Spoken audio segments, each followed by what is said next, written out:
गुजरात की काशी में डमरू भी बजेगा मेरे मित्रों, और भगवान श्री कृष्ण की जन्मभूमि पर बंसुरी भी बजेगी। यह भरोसा रखना वाली भी दूर नहीं। आपको मोदी जी को हटाएंगे क्योंकि दलाली तुम्हारी बंद करती है। तुमने देश को लूट करके जो अपनी तिजोरियां भरी थी, वो तिजोरियां भरने से रोकने का काम हो गया है। एक बार हम सीताराम बोलेंगे तो 40 और 80 मिला करके 120 हो जाता है। सपा गुंडों की पार्टी, भारतीय जनता पार्टी गरीबों की पार्टी। अभिवादन स्वीकार करें। आप देख रहे हैं जनदर्शन न्यूज। केंद्र सरकार के 9 वर्ष पूर्ण होने पर लगातार उत्तर प्रदेश के सभी जिलों में जनसभा की जा रही है। इसी क्रम में उत्तर प्रदेश के डिप्टी सीएम केशव प्रसाद मौर्य बस्ती जनपद पहुंचे, जहां उन्होंने जनसभा को संबोधित किया। केशव प्रसाद मौर्य अपने चित परिचित अंदाज में समाजवादी पार्टी पर हमलावर दिखे।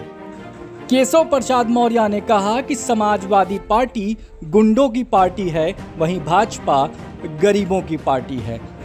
उत्तर प्रदेश और बिहार मिलाकर उत्तर प्रदेश की 80 और बिहार मिला के 40 कुल 120 सीट हो जाती है। जहां सीताराम का नारा लग गया वहां 120 सीट आ जाएगी। वहीं केशव प्रसाद मौर्य ने 350 सीट जीतने का दावा भी किया।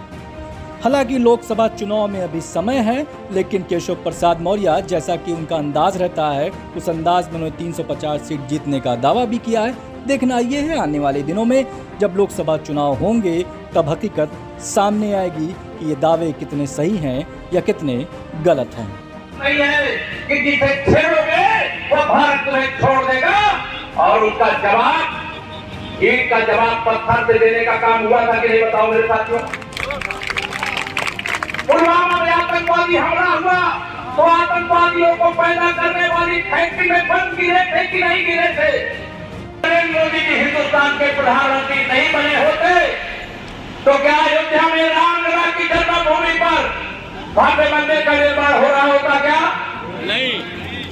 अगर माननीय नरेंद्र मोदी जी प्रधानमंत्री नहीं बने होते तो मेरे गरीबों को प्रधानमंत्री आवास का जो स्वप्न साकार हो रहा वो साकार हो पाता क्या? आज गरीब खुशी से झूम रहा है। 16 करोड़ डबल इंजन की सरकार देश में आदरणीय मोदी जी के नेतृत्व में, प्रदेश में आदरणीय योगी जी के नेतृत्व में भारतीय जनता पार्टी का कमल देश में भी खिला और प्रदेश में खिला तो देश के अंदर, प्रदेश के अंदर खुशहाली आई। मैं आप सब लोगों से 2024 के लोकसभा चुनाव में एक तरफ सारे विपक्षी दल हैं, उनसे पूछो तुम्हारा क्या लक्ष्य है, तो कहते हैं हमको मोदी जी को हटाना है। उनसे पूछो कि और कोई दूसरा लक्ष्य है, तो कहें कुछ नहीं, केवल मोदी जी को हटाना है, क्योंकि दलाली तुम्हारी बंद करती है। तुमने देश को लूट करके जो अपनी तिजोरियां भरी थी, वो तिजोरियां भरने से रोकने का काम हो गया है। 50 करोड़ गरीबों का खाता खोल करके सीधे दिल्ली में बैठ करके आदरणीय प्रधानमंत्री जी और लखनऊ में बैठ करके हमारे आदरणीय मुख्यमंत्री जी डीबीटी के माध्यम से जो भी योजना का पैसा सीधा बैंक के खाते में भेज दे रहे। विपक्ष के पास कोई एजेंडा नहीं है, ये सारे एक साथ मिल जाएंगे तब भी जनता इनका साथ देने को तैयार नहीं है। बिहार में 40, उत्तर प्रदेश में 80। एक बार हम सीताराम बोलेंगे तो 40 और 80 मिला करके 120 हो जाता है। देश में 350 से अधिक सांसदों के साथ माननीय नरेंद्र मोदी जी के नेतृत्व में कमल का फूल खिला करके देने के लिए देश की जनता तैयार है। और मैं कई राज्यों में जाता हूं, मैं चारों तरफ एक बात ही देख रहा हूं, किसी के मन में माननीय प्रधानमंत्री नरेंद्र मोदी जी को लेकर के कोई दूसरा विकल्प उनके सामने उनको दिखाई नहीं दे रहा। इस भीषण गर्मी में इतनी भारी संख्या में लोगों का आना यह दर्शाता है कि कार्यकर्ता तो अपना पसीना बहा ही रहा है, लेकिन जनता भी मोदी जी के लिए अपना पसीना बहा रही है। सपा गुंडों की पार्टी, भारतीय जनता पार्टी गरीबों की पार्टी। पीडीए का मतलब मैं बता दे रहा हूँ, पीडीए का मतलब पी फॉर परिवारवाद, डी फॉर दंगा, ठीक है, और ए फॉर अपराधियों का संघ। इसलिए वो पीडीए उनका वो नहीं है, वो पिछड़े दलित ने उनको नकार, वो पीडीए ने उनको नकार दिया, पिछड़ा वर्ग उनको छोड़ चुका है, वो परिवारवादी है।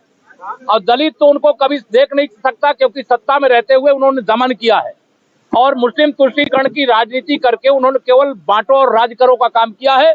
अब उनको भी समझ में आ रहा है सबका साथ सबका विकास करने वाली भाजपा। कानून से आप भी फेल है, लगातार जो है कोर्ट में गोलियां चल रही हैं, अब तो कोर्ट के रूम में गोली चल रही है, तो फिर जहां पर भी गोली चल रही है उसकी जांच हो रही है। जो अपराधी वो पकड़ लिए गए हैं, जांच करके उसके पीछे कौन है पता करेंगे और उसके खिलाफ कार्रवाई करेंगे। मंत्री जी, शिवपाल यादव ने ट्यूबवेल बंद है, ट्यूबवेल में बिजली नहीं है, नहरों में पानी नहीं है, किनके वहाँ सैफई में नहीं है क्या? बाकी चीज नहीं, कहाँ नहीं है? सैफई में नहीं, बस्ती में नहीं है।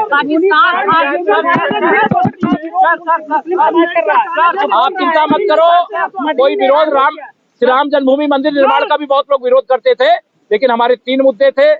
जम्मू कश्मीर से धारा 370, अयोध्या में श्री राम की जन्मभूमि पर भव्य मंदिर का निर्माण और सामान्य नागरिक संहिता। हम तीनों विषय में आगे बढ़ रहे हैं।